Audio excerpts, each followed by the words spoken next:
just wanted to make a video here about removing the front drive axles from a front wheel drive car. In this case it's an older Toyota Corolla, but this technique applies to a lot of different vehicles, so I thought I'd just give you some of my little pointers here.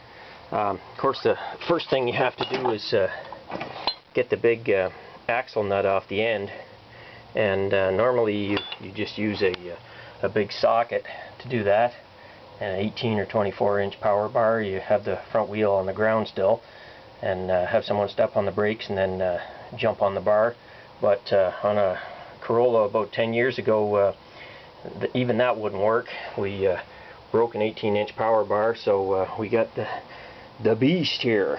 It's like a 3-foot long piece of basically 2x4 hollow steel, and my friend at AC/DC Welding welded the socket to it, and then on this end we brace it against a jack, so it basically hangs out from the wheel that way. And my son didn't even have to hardly work at it with something that long. I thought we were going to break the end off the axle, but you know, break this whole thing right off here, but it came off, so that was good.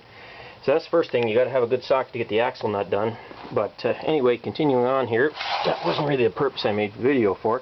The other thing I wanted to mention was that once you get the axle out of the bearing carrier here, the bearings can fall apart. So what I've done, bought a 3/4 inch 4-inch long bolt and 2 washers for it, and you just put the bolt in like that, and then it's you know, tighten that up in there, and then your bearing carrier can't fall apart. Otherwise it can. You wouldn't think it would, but I know for a fact it can, because one time I was towing a friend down the road. We were only going about 6 houses, doing about 20 miles an hour, and I had didn't have the axles in the front, and whole front tire come right out and ended up in the ditch on the far side of the road, and the car went for a scrape on 3 wheels. So I strongly advise using bolts like that to hold the bearing together. I'm doing it in this case just because I'm taking the engine and transmission out, and I wouldn't want I'm relying on the far side wheel there to hold the car up right now, so I wouldn't want it to come popping off at some inopportune moment. Anyways, continuing on here, sometimes these axles can be a bit of a pain in the butt to get out of the transmission, and these Corollas seem to be good for that. On the passenger side, I use this. It's about a 1-foot long, 1/2 inch extension, and basically I put it against it like that, and from under the car pound on it, and it will pop the passenger side axle out. Driver's side's a bit of a pain. You don't have the room.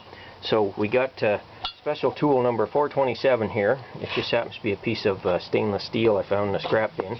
But basically it kind of fits up there like that. And then you put the chisel in the back side of it here and proceed to pound until you pop it out far enough that the snap ring here lets go, because otherwise you'll be there all day and you'll never get it out. I had a little bit of fun with this one, and I've written instructions down in my manual about how to do it and what tool to use and all that stuff. So anyways, big long bars and chisels of varying sizes, and hammers and different things to try to pound on the face there to get it broken loose. Anyway, I'm sure pry bars also work sometimes. Every car is different, so just find whatever works in your application. But anyway, just wanted to make a video there, give you some of my hints there that I've developed over the years to try to deal with these things. So anyway, yeah, good luck changing the axle or CV joint in your car. Hope it works out well for you.